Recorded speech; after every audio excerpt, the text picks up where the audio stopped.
A police officer discovered a pregnant German shepherd being tortured in the heart of a blizzard. What happened next was a story of compassion that would forever change the lives of everyone involved. The thermometer read 20 degrees below zero when Officer Nathan Cole decided to make one last patrol before ending his shift. The deputy knew every corner of Silver Ridge, but on this frigid dawn, the blizzard transformed the familiar landscape into a world of unrecognizable silhouettes. His patrol car crawled along the deserted road, snowflakes dancing in the beam of his headlights. That's when something caught his eye. A flicker of movement near the old lumberyard, an abandoned structure the locals wisely avoided in winter. Nathan slowed the vehicle, his eyes narrowing to pierce the white curtain. His police instinct, honed by years of service, blared like an alarm. He parked the car and, bracing himself against the biting wind, walked toward the depot. The crunch of snow under his boots was the only sound, save for the distant howl of the wind. As he drew closer, the scene that met his eyes chilled him colder than the air itself. Crimson stains starkly contrasted with the immaculate white snow. Chained to a pile of rotting planks, a German shepherd trembled violently. Her swollen belly revealed an advanced pregnancy. And standing over her, a hooded man raised what looked like a club. Nathan didn't hesitate. "Silver Ridge Police, freeze!" The attacker turned for a split second, his face obscured by darkness and the hood. In a flash, he dropped the object and vanished into the snow-laden trees. Nathan considered giving chase, but a faint whimper from the animal changed his priority. Approaching cautiously, he saw the true gravity of the situation. The dog had wounds all over her body, some fresh, others scarred over, suggesting a long history of abuse. Her amber eyes, though exhausted, locked onto his with a mixture of fear and pleading. "It's okay now, girl. You're safe," he murmured, his hands working to release the rusted chains. With fingers numb from both cold and adrenaline, Nathan took off his own heavy coat and gently wrapped it around her. He could feel the fragile warmth of life pulsing against his chest, the constant shiver of her battered body. The German shepherd relaxed slightly in his arms, as if she understood she was being rescued. As he carried the precious weight back to his patrol car, a certainty grew inside him. This was no isolated act of cruelty. The methodical wounds, the remote location, the calculated escape of the attacker, it all pointed to something more complex, something much darker. Officer Nathan Cole didn't know it yet, but he had just taken the first step in an investigation that would change not only his life, but the entire community of Silver Ridge. The Silver Ridge Veterinary Clinic, though small, was well equipped for emergencies. Dr. Emma Hart worked with methodical precision, her skilled hands a blur of instruments as she fought to stabilize the German shepherd. Blood stained her gloves as she sutured deep wounds on the animal's legs. "She's in shock, but the pups seem to be okay for now," Emma murmured, her gaze fixed on the monitor displaying the dog's irregular heartbeat. "We need to keep her hydrated and warm." Nathan Cole stood in the corner of the room, watching every move. He recognized something familiar in the dog's silent pain, the same vacant look he saw in the mirror every morning. As Emma worked tirelessly, he felt a strange connection forming between the three of them. "Let's call her Dakota," Nathan suggested, breaking the tense silence. "It sounds strong, like her." The vet nodded, a brief smile touching her tired face. "Dakota suits her." While meticulously cleaning the wounds, Emma found something unusual tangled in the matted, bloody fur. Tiny fragments of colored plastic, and the residue of an unknown substance. She placed the samples in separate containers, labeling them carefully. "This isn't normal," she commented, her brow furrowed. "It looks like she was exposed to some kind of synthetic material, maybe packaging." As she ran a scanner over Dakota's body, the device emitted a sharp beep near the nape of the dog's neck. Emma adjusted the instrument, her expression shifting to one of surprise. "Nathan, come see this. She has a military-grade microchip." The deputy moved quickly, leaning over the monitor that now displayed partial information. His eyes widened as he recognized the identification code. "That's a K9 identification chip," he said, his low voice laced with concern. Dakota had been trained for military or police service. Emma connected the reader to the clinic's computer, revealing fragmented data about training and assignments. "Most of the information is encrypted," she said. "But this explains her behavior. The way she remained so calm during the procedures, as if she were used to it." A shiver ran down Nathan's spine. An abandoned and tortured military dog was no coincidence in a small town like Silver Ridge. Something much larger was happening here. Something someone wanted to keep hidden at all costs. "We need to keep this quiet for now," he said, placing a gentle hand on Dakota's head. "Someone didn't want her to be found, let alone identified." Emma nodded, understanding the gravity of the situation. "She'll be safe here.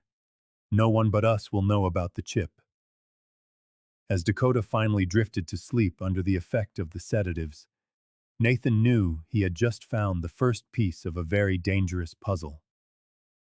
Nathan Cole spent the rest of the night hunched over his computer at the station, scouring federal databases.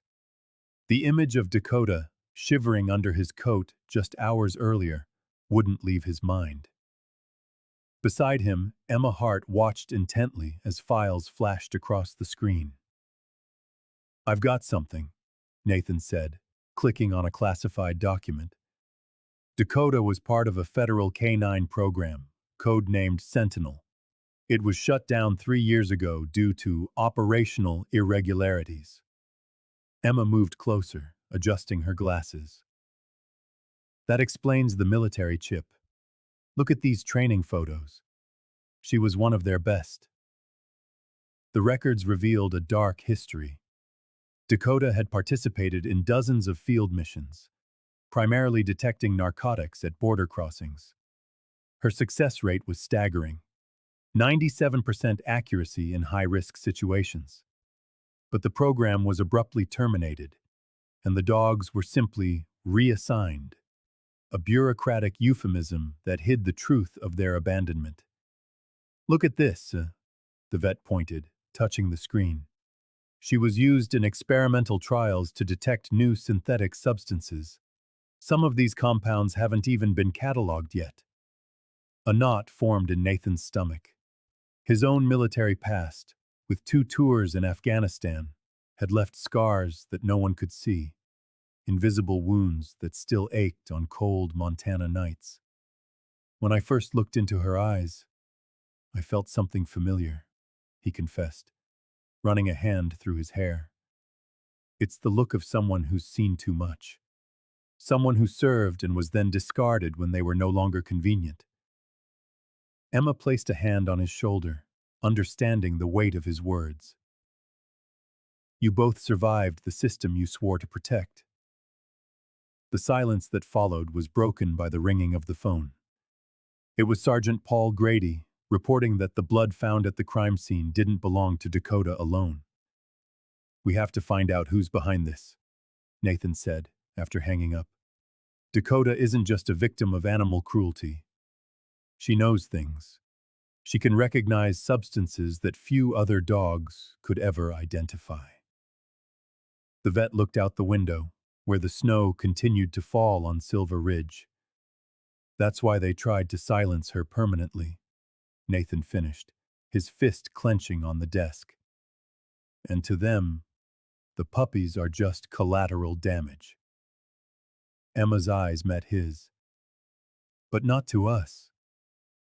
That cold night, an unbreakable bond formed between the man scarred by war and the dog abandoned by the very system they both had served.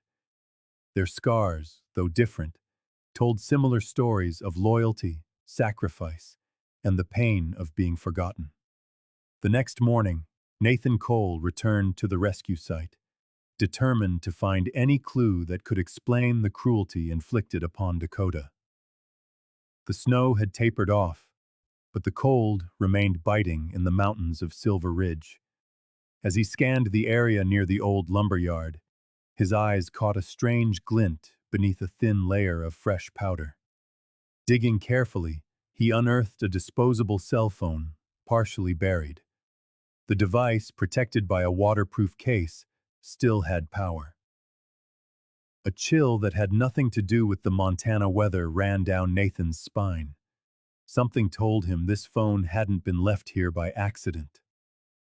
Back at the station, he examined its contents. What he found made his stomach churn.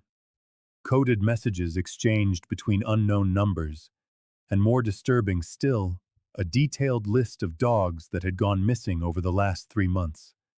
Several were German shepherds like Dakota. Others were breeds known for their intelligence and trainability. This isn't the work of some lone monster, he muttered to himself. Sergeant Paul Grady, passing by in the hallway, noticed the younger officer's tense expression. With 40 years of police experience and a full head of gray hair, Paul was a respected figure throughout Silver Ridge. He approached Nathan's desk and examined the evidence. "Animal trafficking?" the sergeant asked, adjusting his glasses as he scanned the messages. "It feels bigger than that," Nathan replied. "Look at these coordinates and codes, and all these dogs have something in common. They were either trained or had the potential for specialized training." Paul Grady sighed deeply, leaning against the desk. His eyes, which had seen everything in 4 decades of service, showed genuine concern. "Listen, son, I've seen cases like this before. If this is what I think it is, it involves powerful people, maybe even someone in this town. We need to tread carefully." Nathan felt the weight of the advice.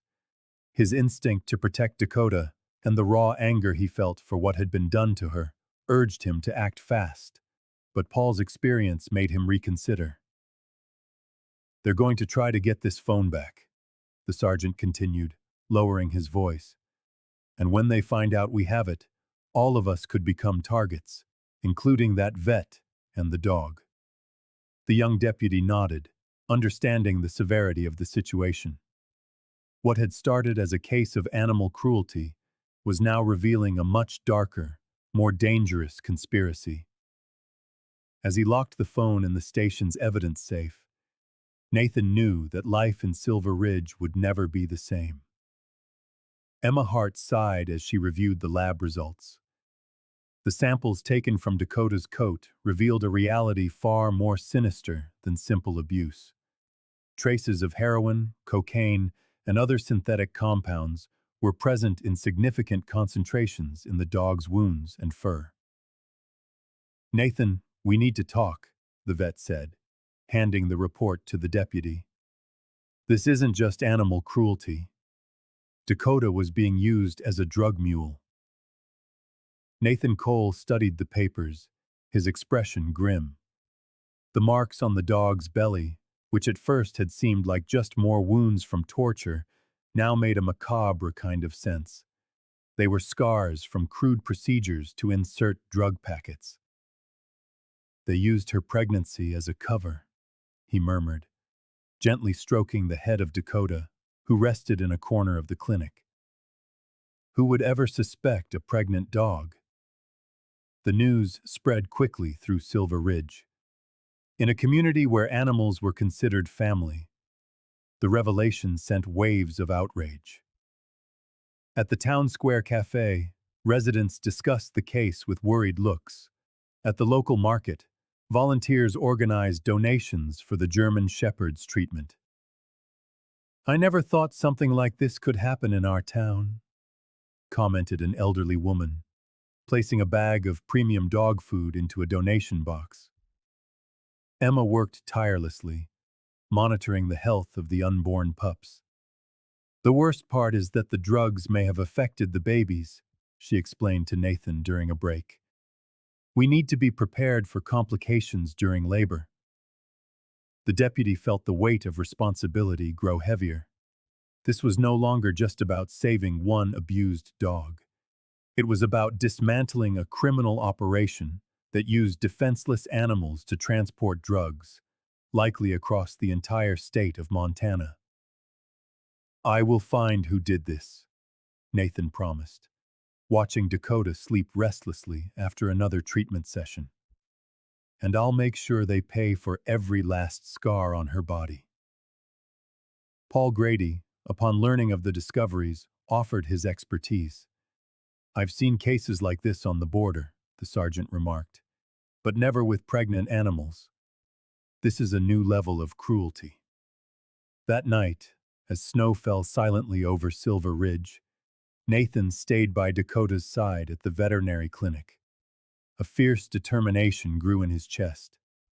Whoever was behind this scheme didn't know the strength of a small, united community, nor the persistence of a police officer who, in his mission to protect a wounded dog and her unborn pups, had found a new purpose for his own scarred life. The bank records Nathan Cole obtained through a judicial warrant confirmed his suspicions. Marcus Kane, owner of Silver Ridge Cargo, had made a series of suspicious wire transfers over the last 6 months. The deputy spread the documents across his desk, trying to connect the dots. "Look at this," Nathan said, pointing to a list of payments. "He's rented 3 different warehouses on the outskirts of town, all in isolated locations." Paul Grady, with his years of police experience, examined the papers carefully. A transport company is the perfect cover for trafficking. The trucks came and went, raising no suspicion. The businessman was a well-known figure in Silver Ridge. He sponsored the local baseball team, attended town hall meetings, and made generous donations to community events. His impeccable reputation served as the perfect shield for his illicit activities. Meanwhile, at the veterinary clinic, Emma Hart watched Dakota rest after another examination. The veterinarian couldn't stop thinking about a similar case she had encountered years ago. "Something like this happened in Seattle," Emma commented as Nathan arrived to check on the dog. "I worked at a shelter where 3 service dogs mysteriously vanished." She pulled up some old notes on her tablet for the sheriff. "They all had military training, just like Dakota. We never solved the case," she continued. "But there were rumors about a ring using trained animals to transport drugs across the border." Nathan ran a frustrated hand through his hair. "I'm sure Kane is involved, but we don't have enough evidence for a search warrant on his warehouses." "What if we tried a different approach?" Emma suggested. "I know a former colleague who works with the state's Animal Protection Unit. Maybe he can help us with a parallel investigation." The sheriff considered the idea. They had to proceed with caution. Marcus Kane had powerful connections, and if he were tipped off, he could destroy evidence or, worse, disappear with more animals. "We'll need someone on the inside," Nathan concluded. "Someone who can get close without raising suspicion." Paul, who had been observing quietly until then, spoke up. "Tommy Beck. He trained rescue dogs for years before he retired. Kane doesn't know him, and he could pose as someone interested in the business." The proposal was risky, but necessary. As Dakota slowly recovered, time was running against them.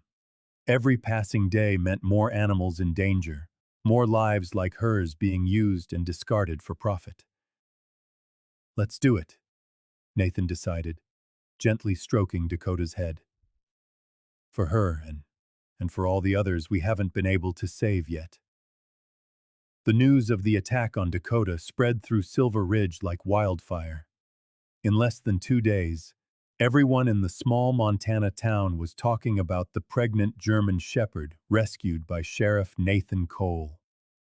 The horror of the situation deeply touched the residents, known for their love of animals and the kind of community spirit only small towns can cultivate. Neighboring ranches began to mobilize spontaneously.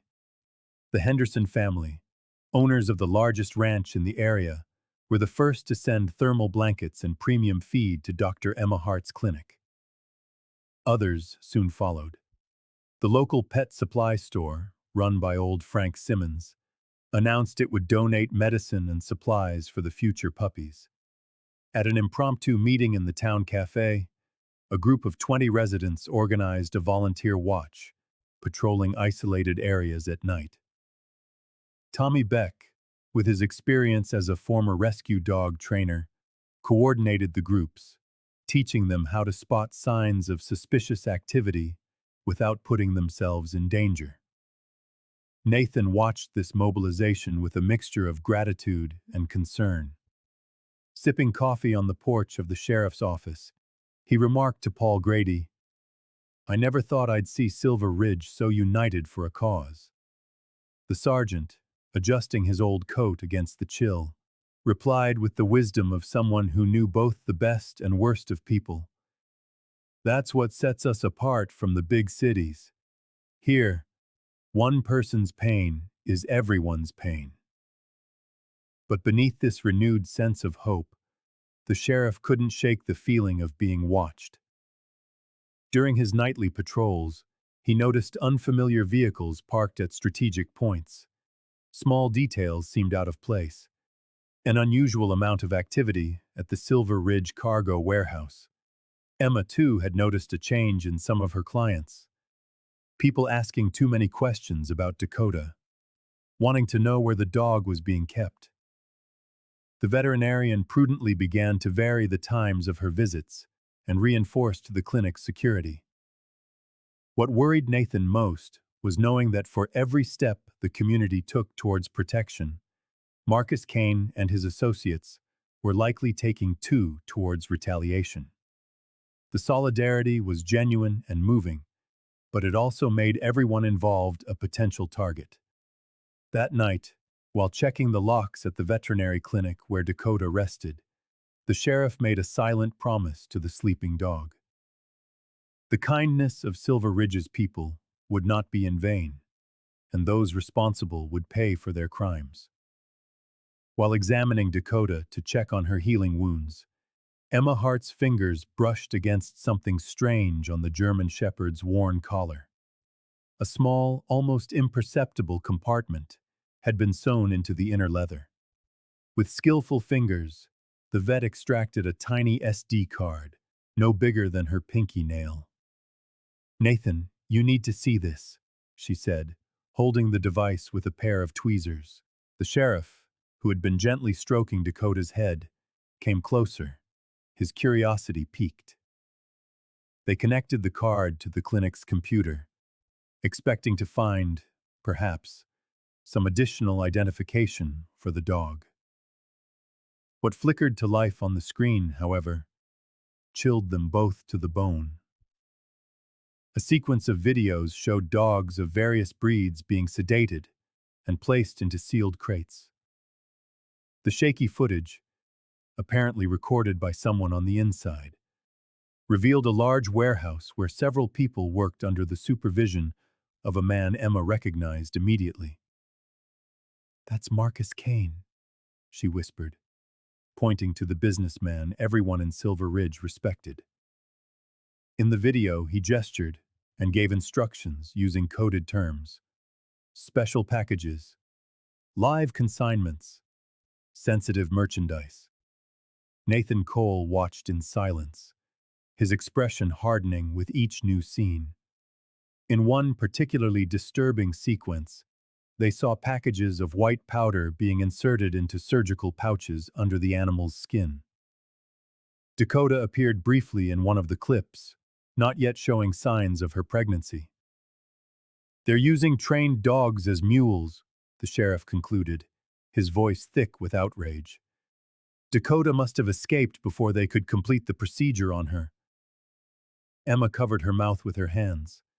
That explained the strange residue in Dakota's wounds. They had been preparing her for transport.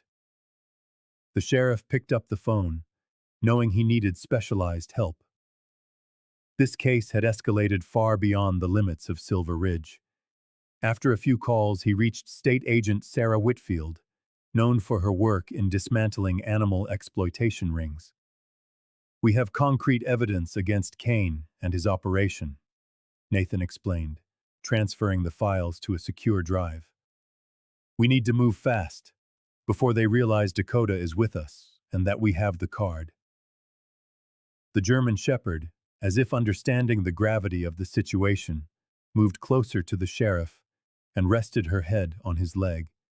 Emma noticed how the animal seemed to trust Nathan completely, despite all she had endured. "Sarah will be here tomorrow," he informed her, hanging up the phone.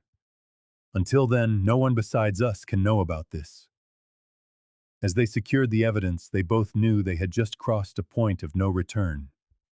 What had begun as the rescue of an injured animal had now become a dangerous investigation into one of the most powerful men in the region. The night was exceptionally cold as Nathan Cole and Agent Sarah Whitfield took up positions around the abandoned warehouse. The plan had been meticulously crafted after days of analyzing the evidence from the SD card. Dakota remained in the police vehicle, restless, as if sensing the danger. "We have confirmation of movement in the east sector," Sarah whispered over the radio. "We'll wait for the signal." Nathan adjusted his bulletproof vest, feeling the weight of responsibility.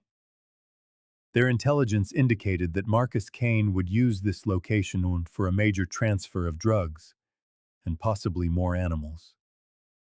The sheriff was certain they would catch him red-handed this time. When 3 pickup trucks approached the warehouse, the team prepared to move. The signal was given, and the agents advanced in formation, but as they breached the entrance, they were met only with silence. The space was completely empty, save for a few abandoned transport crates. "Someone tipped them off," Sarah concluded, sweeping her flashlight across the room. "They knew we were coming." It was then that the beam of light illuminated a dark pool on the concrete floor. Blood. Still fresh. Nathan approached cautiously and noticed something gleaming beside the red stain. As he bent down, his heart hammered in his chest. It was a police shield. "ID number 4873, he read aloud, his hand trembling slightly. "It belongs to Agent Thomas. He's been undercover in Kane's organization for 3 months." Sarah's face went pale. "We need to call for state backup, now." Back in the car, Nathan sat in silence, the blood-stained shield feeling like lead in his pocket. The memory of his own failure to protect a partner years ago resurfaced, suffocating him with renewed guilt. He had sworn he would never leave someone behind again. Dakota, sensing his despair, moved closer and rested her head on his knee. Her brown eyes seemed to say she understood exactly what it was like to be abandoned, what it was like to survive when others had not. "I should have seen this coming," the sheriff muttered to Sarah, who was driving back to the station. "Thomas could be dead because of me." "No, Nathan," the agent replied firmly. "The blame lies with whoever pulled the trigger, not you. And we don't know for sure that he's dead." But the words of comfort barely penetrated the wall of guilt Nathan was building around himself. Only the warmth of Dakota against his leg offered any solace. In that moment, man and animal shared the same silent pain, the pain of not being able to save everyone who needed saving. Night fell heavy on Silver Ridge as snow piled up against the windows of the sheriff's office. Nathan Cole was reviewing case reports when the first gunshot shattered the building's quiet. In seconds, the police station became a war zone. "Get down!" shouted Paul Grady, shoving the young sheriff behind the front desk. Masked men, undoubtedly sent by Marcus Kane, stormed the entrance with weapons raised. In the makeshift clinic at the back of the station, Emma Hart's heart pounded at the sound of the assault. Dakota, who had been resting on a makeshift bed, began to whine and writhe in a new way. The veterinarian recognized the signs immediately. "She's going into labor," Emma whispered to the two young volunteer firefighters standing guard. "We need to keep her calm, no matter what's happening out there." The gunfire continued as Nathan and Paul tried to contain the invasion. The sergeant, with his years of experience, coordinated their defense over the radio, while the sheriff thought desperately of how to protect Dakota and Emma. In the clinic, the German shepherd panted heavily. Emma, despite her fear, remained focused. Her hands trembled, but her voice was steady as she instructed the firefighters to bring clean towels and warm water.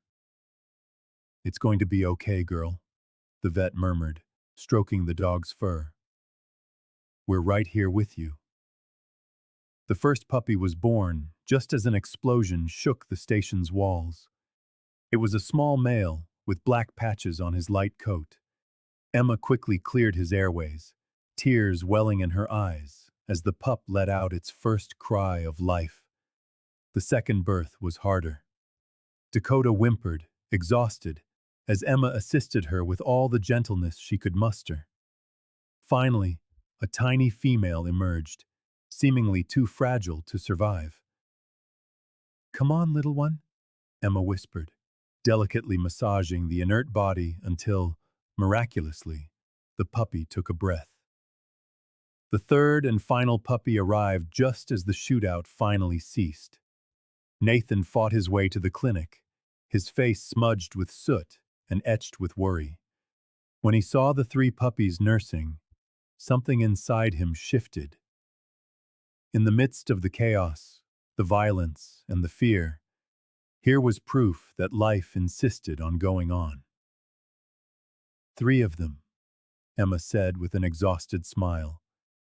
"Three new beginnings." Paul Grady appeared at the door, his uniform torn but a weary smile on his face. "Reinforcements are here. We drove them off for now." As dawn broke over the snow-covered town, Dakota rested with her pups. For everyone who had witnessed that night, it was clear that even in the darkest of hours, hope finds a way to be born.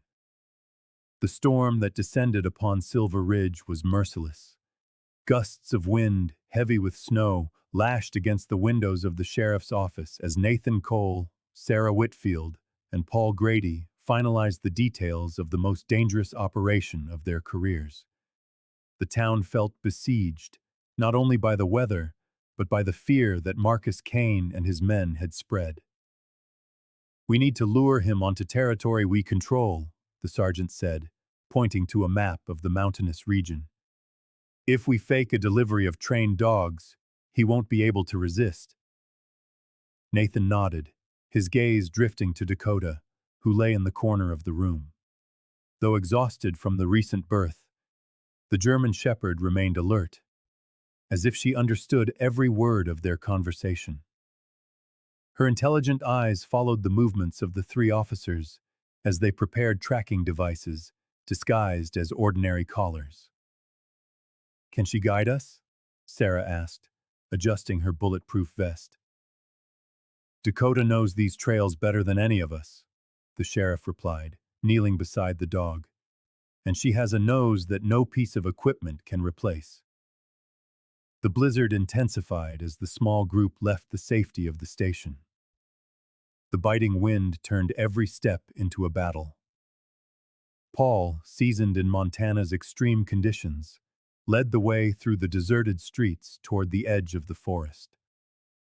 The state agent followed close behind, while Nathan and Dakota brought up the rear.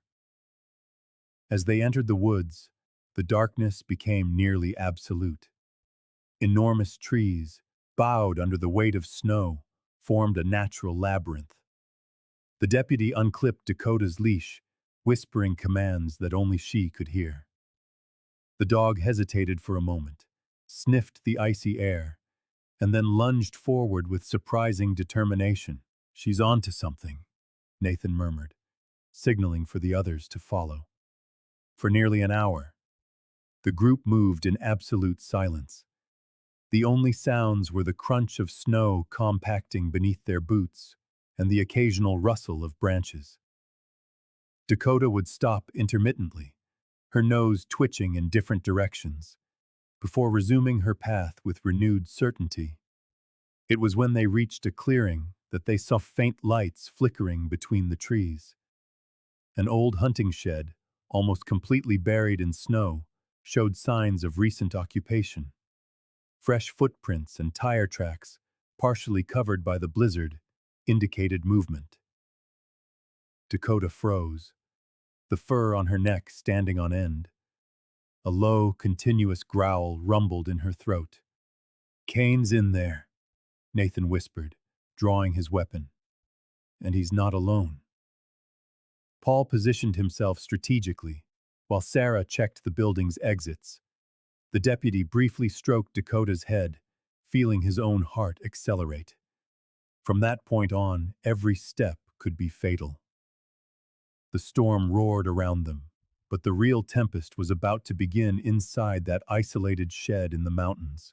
The cutting wind of the Montana mountains seemed to conspire against them as they finally surrounded Marcus Kane in his hideout. The businessman, cornered between the wooden walls of the abandoned shed, held a gun in one hand, and with the other, clutched one of Dakota's puppies, which was whimpering desperately. "It's over, Kane. Let the pup go and drop the weapon," Nathan Cole ordered, his heart hammering in his chest as he held his defensive stance. The businessman answered with a cold laugh. "Do you really think you're walking out of here with this dog, deputy? Do you know how much a trained K9 puppy is worth on the black market?" Dakota, still weakened from her recent labor, watched the scene with attentive eyes. The German shepherd trembled slightly, not from fear, but from exhaustion. Even so, her muscles were taut, ready to act. "Last chance," warned Sarah Whitfield, positioned strategically to the left. The state agent kept her weapon aimed steadily, while Paul Grady covered the only exit at the back. When Kane made a sudden move toward the door, pointing his gun directly at Nathan, everything happened in a matter of seconds. Dakota, ignoring her own fragility, launched herself at the criminal with a deep snarl that echoed through the shed. The impact caused the fired shot to miss the deputy's head by inches. The puppy fell from Kane's hand, rolling to one side while the man and the dog wrestled on the floor. Nathan moved in quickly, kicking the gun away and immobilizing the businessman, who was still trying to raw himself from Dakota's jaws, clamped firmly on his arm. "Let go, girl. It's okay now," Nathan whispered. The shepherd obeyed instantly, pulling back with difficulty to check on her pup. Paul approached, holding the handcuffs. "I've never seen loyalty like that," the sergeant commented, impressed by the animal's courage. As Sarah searched the premises, she found a laptop hidden under loose floorboards. "We've got everything here," she announced, opening the device. "Shipping routes, contacts, payments. It's the definitive proof of the entire operation." Nathan knelt beside Dakota, who was now affectionately licking her puppy. The dog looked up at him, and for a moment, the deputy felt she understood exactly what she had done. It wasn't just maternal instinct. It was something deeper, an almost human awareness of right and wrong. "You saved my life," he murmured, stroking the shepherd's fur. "And you just helped bring down an entire criminal network." As Marcus Kane was escorted out of the shed, the snow began to fall again, slowly covering the tracks of the struggle. Dakota, limping slightly, carried her puppy by the scruff of its neck, following Nathan with the silent dignity of a true hero. In the back room of the Silver Ridge station, Sarah Whitfield hunched over the computer for hours. The small SD card, found in Dakota's collar, revealed far more than they had ever imagined. The state agent, with tired but determined eyes, finally managed to decrypt the last protected file. "Nathan, you need to see this now," Sarah called out, her voice trembling slightly. Nathan Cole approached the screen, where an official document bearing a federal government seal was opening. It was a confidential report from the military K-9 program, dated 3 years prior. Line by line, the document detailed systematic abuse. Dogs were subjected to narcotic resistance tests, exposed to toxic substances, and discarded when they no longer served their purpose. "They knew," the deputy murmured, his stomach churning. The authorities knew the risks and simply looked the other way. The report specifically mentioned Dakota by her military code, K9D7452. There were records of previous injuries, exposure tests to controlled substances, and a final note. Subject pregnant. Transfer for disposal approved. Paul Grady entered the room, bringing coffee for everyone. The sergeant, sensing the tension in the air, set a mug on the desk and leaned in to read the document. "My God," the veteran officer whispered. "They were using her as a guinea pig and then handed her off to traffickers like Marcus Kane." Sarah pointed to a list of signatures at the bottom of the document. "Look at the names. These are high-ranking officials. This goes far beyond Silver Ridge." Nathan felt the weight of the truth crash down on his shoulders. Dakota wasn't just a victim of random cruelty. She was living proof of institutionalized negligence, of a system that was supposed to protect but chose to look the other way. "She survived all of that," said Emma Hart, who had just entered the room after checking on the puppies. The veterinarian had tears in her eyes.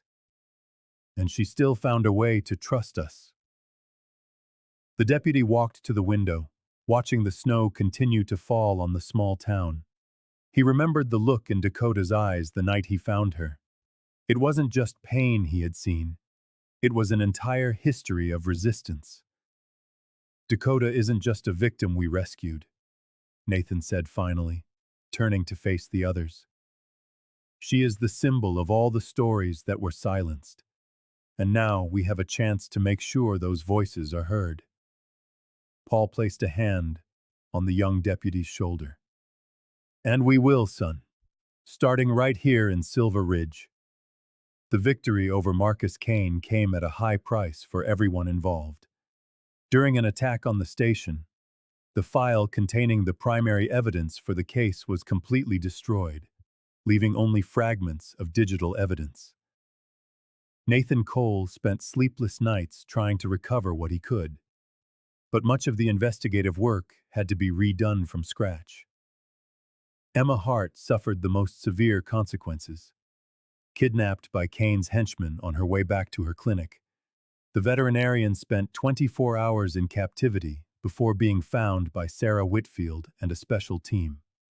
Though she recovered physically, Emma woke up every night with nightmares, reliving the terror of her abduction. Her gaze, once bright and determined, now carried a shadow of fear that Nathan recognized all too well. For the deputy, the professional repercussions were immediate. The county police chief opened an internal affairs investigation against him for acting without superior authorization and endangering civilians. Nathan nearly lost his badge, facing 3 disciplinary hearings where he had to justify every decision made during the operation. "You didn't follow protocol, Cole," the chief repeated, slamming his fist on the table. "It could have cost innocent lives." It was the community of Silver Ridge that changed the course of things. Residents organized a petition with over 600 signatures, representing nearly the entire adult population of the town. Local, and then state, media embraced the story of the deputy who risked everything to dismantle a criminal network and save helpless animals. The public pressure was so intense that the department relented, converting a potential dismissal into a 2-week suspension. Dakota, for her part, carried permanent physical marks. The veterinarian diagnosed a hip injury that resulted in a slight limp, though it didn't stop the dog from chasing her puppies around the yard of Nathan's house, where she now lived. Her external scars were visible, but it was her transformation from victim to survivor that touched the hearts of the residents. In a short time, Dakota became a local icon. Children drew her portrait in school, merchants hung photos of her in their shop windows, and the town newspaper published a special edition telling her story of overcoming adversity. In a small town like Silver Ridge, the German Shepherd became a symbol of resilience and hope. "Sometimes," Paul Grady said to Nathan as they watched Dakota play in the snow with her pups, "we have to lose something to gain so much more." Dakota's story deeply touched the residents of Silver Ridge. At a community meeting in the small town hall, Nathan Cole proposed the idea that would change the town's future: to transform the old fire station, abandoned for 3 years, into a center dedicated to the rescue and training of dogs. "If one dog could unite our community this way, imagine what we can do together," the deputy said, with Dakota lying faithfully by his side, her silent presence more eloquent than any speech. The response was immediate. In less than a week, local merchants donated building materials, farmers offered lumber and labor, and even elementary school children organized a lemonade sale to raise funds. The old building, once a symbol of neglect, was given new life with every swing of a hammer and stroke of a paintbrush. Emma Hart, now seen as a hero by the community, took the lead on the medical side of the project. The veterinarian, whose skilled hands had saved Dakota and her puppies, designed modern facilities with equipment donated by clinics from the capital. Her face, once marked by the trauma of her kidnapping, now radiated determination as she coordinated volunteers and planned for the future. "We're not just building a shelter," she explained during the construction. "We're creating a center for education and healing." One of her most innovative initiatives was an internship program for high school students. Teenagers who once spent their afternoons idly in the small town now learned veterinary first aid, training techniques, and, most importantly, empathy. The baker's young daughter, Melissa, was the first to sign up, inspired by Dakota's strength. Sergeant Paul Grady, despite being close to retirement, dedicated himself to the project with renewed enthusiasm. The experienced officer supervised the site's security and shared stories about the service dogs he had known throughout his career. As the snow began to melt, heralding the arrival of spring, the Silver Ridge K9 Rescue and Training Center was nearly complete. The walls, once gray and drab, now featured a mural painted by local artists, depicting Dakota and her puppies running free in the Montana mountains. At the entrance, a simple plaque, carved from wood, read, "For all who need a new beginning." Nathan, observing the finished work, felt something he hadn't experienced in a long time: genuine pride. Not just for what he had accomplished, but for what his community was capable of when united by a cause greater than themselves. The Silver Ridge K9 Rescue and Training Center gleamed under the autumn sun. Colorful ribbons decorated the entrance of the old fire station, now transformed into a space of hope. Nathan Cole watched with pride the result of months of community effort as he adjusted the tie of his dress uniform. Paul Grady arrived early. bringing with him a box of golden medals he had commissioned himself. The old sergeant, in his quiet way, hugged the deputy tightly. "We did it, son. This town will never be the same." The residents began to gather in the central courtyard. Emma Hart appeared with Dakota and her 3 puppies, all of them wearing blue collars decorated with small silver stars. The veterinarian smiled as she led the animals to the makeshift stage, where Tommy Beck was waiting with tears in his eyes. "I never thought I'd see something like this in Silver Ridge," Tommy commented, adjusting the microphone. The former search and rescue dog trainer had lost hope after years of witnessing animal cruelty, but now his face shone with a renewed faith in humanity. Sarah Whitfield arrived discreetly, positioning herself at the back. The state agent rarely showed emotion, but today, her gaze betrayed the impact that this small mountain town had had on her professional life. "Today we celebrate not just the opening of a physical space," Nathan began his speech, "but the rebirth of a community that chose to turn tragedy into hope." When Dakota walked onto the stage, a respectful silence fell over the audience.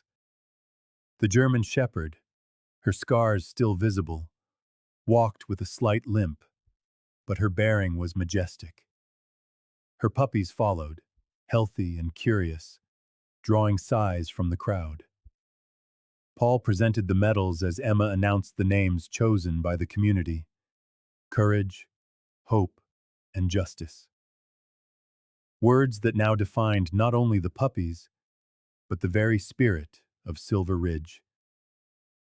During the ceremony, Nathan couldn't hold back tears as he remembered the animals that couldn't be sown.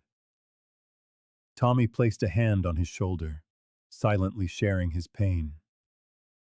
Emma moved closer, discreetly taking his hand. At the end, all those present formed a circle around Dakota and her family. The deputy looked at each face, neighbors, volunteers, children, and realized that Silver Ridge had found its true identity. A brilliant sun shone over Silver Ridge, a stark contrast to the weeks of punishing snow that had buried the small Montana town. In the central square, the entire community had gathered for a special ceremony. Dakota, the German shepherd who had survived the unthinkable, walked slowly beside Nathan Cole. The scar on her hind leg remained, a quiet reminder to all of the price of courage. The mayor, with a solemn smile, fastened a golden medallion to Dakota's red collar, officially declaring her the honorary K9 of Silver Ridge, the first in the town's history. The crowd erupted in applause. The dog, despite the visible marks of her ordeal, held a dignified posture, as if she understood the gravity of the moment. "This isn't just a tribute to an animal," Nathan said into the microphone, his voice thick with emotion. "It's a recognition that sometimes we must learn about humanity from those who are not human." Emma Hart watched from the front row, her eyes glistening with tears. The veterinarian had spent countless nights nursing Dakota back to health, and now she saw the fruits of her labor not just in the shepherd's recovery, but in the profound impact her story had on the community. Since Dakota's dramatic rescue during the blizzard, 15 other abandoned dogs had found loving homes. Paul Grady, now retired, smiled with pride as he watched his former protege lead the ceremony. The old sergeant knew that Nathan was finally finding his peace. The nights once haunted by the ghosts of his past were now filled with a renewed sense of purpose. After the ceremony, as children took turns gently stroking Dakota's fur, Nathan stepped away from the crowd for a moment. Emma approached, handing him a warm cup of coffee.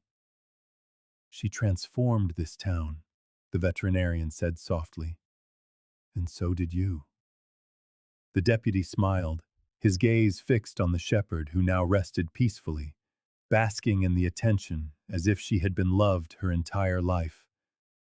"You know what I learned from her?" that our scars don't define our future. At the K-9 Rescue and Training Center, a new wing had been inaugurated in Dakota's name. Inspired by her story, which had spread through local and state newspapers, 3 more families had applied to adopt rescued dogs just that week. As the sun began to set behind the Montana peaks, Nathan realized a simple truth. The redemption he had sought for so long wasn't about erasing the past, but about building something new from its foundations.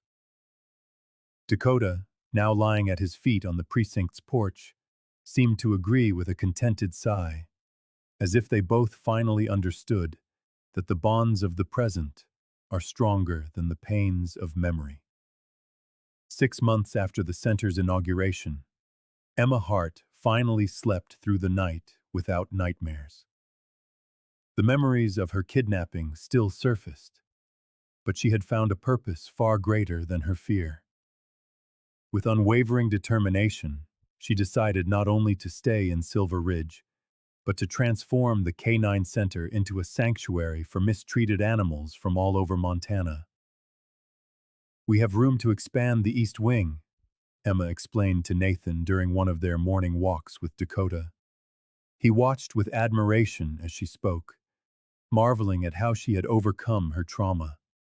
As they walked along the trail, blanketed in autumn leaves, their fingers occasionally brushed against each other, a simple gesture that no longer needed an explanation. "We can secure more federal funding now that we have proven results," he replied, feeling his heart quicken in a way that had nothing to do with the walk.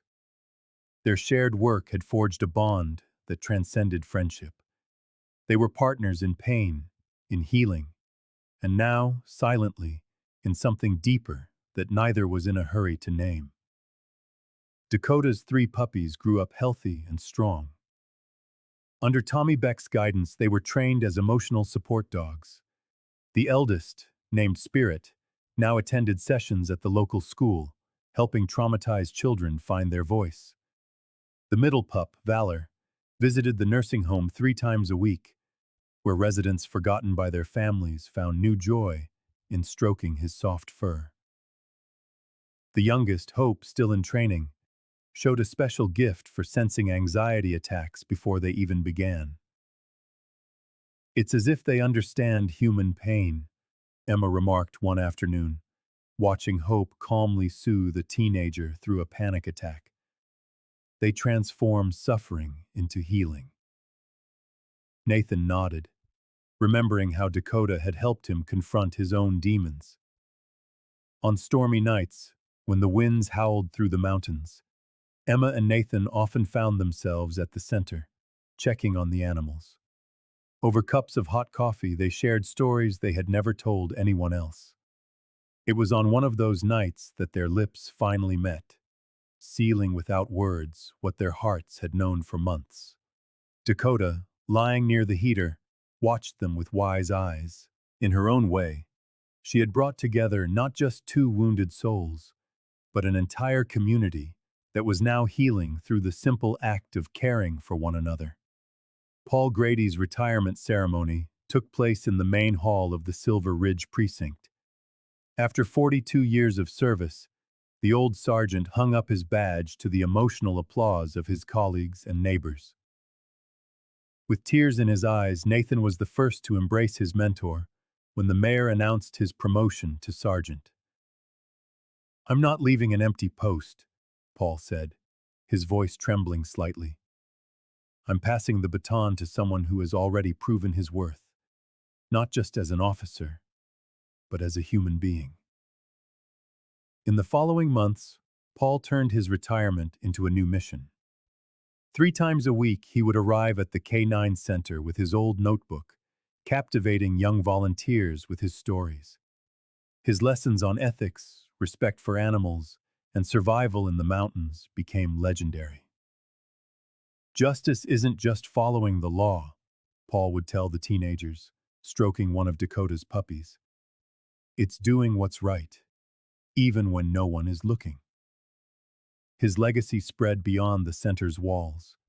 In schools, children learned about empathy through a program he helped create.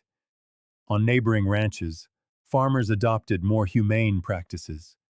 At the precinct, Nathan implemented the principles of integrity he had learned from his mentor. "You've built more than a rescue center," Nathan told him one afternoon, as they walked with Dakota through the square. "You've built a new spirit for Silver Ridge." Paul smiled, watching the German shepherd, who now walked with pride, her past trauma no longer defining her. "It wasn't me, son. It was that stubborn dog you found in the snow. She taught us that our scars don't define who we are, but what we choose to do with them." A year had passed. Winter had returned, but the small town in the mountains of Montana felt different. The streets, once silent and isolated during the snowstorms, now pulsed with a renewed energy that not even the biting cold could diminish. The K-9 Rescue and Training Center was a vibrant complex, filled with volunteers of all ages and the sound of happy barking. Nathan Cole watched from his office window, a small smile on his face as he saw Emma leading a class on veterinary first aid. Dakota, fully recovered, moved with dignity through the town square, her 3 grown pups following close behind. The shepherd, who was once found at the edge of death, had become a local celebrity. "She changed this town as much as she changed our lives," Paul Grady said, approaching Nathan with 2 steaming mugs of coffee. From the window, they could see State Agent Sarah Whitfield arriving. She had become a regular visitor, finding in Silver Ridge a community that had embraced her like family. Across the square, Tommy Beck trained a new group of rescue dogs, his infinite patience turning victims into heroes, just as he had with Dakota. "You know what amazes me most?" Nathan said, watching the house lights reflect on the fresh snow. "How a tragedy nearly destroyed us, but ended up uniting us in ways we never imagined." Emma came and wrapped her arm in his. Their relationship, born from chaos, now blossomed with the same strength as the community around them. Dakota, sensing their presence, walked over, her slight limp a silent testament to the battles she had won. Her eyes, once filled with fear, now overflowed with trust. "This is just the first page of a new story," Paul said, watching Dakota receive a gentle pat from a child. "A story where no one will ever have to suffer alone again." And so, among tears and smiles, the small town in the mountains of Montana showed the world that from the deepest of wounds, the purest of hope can be born.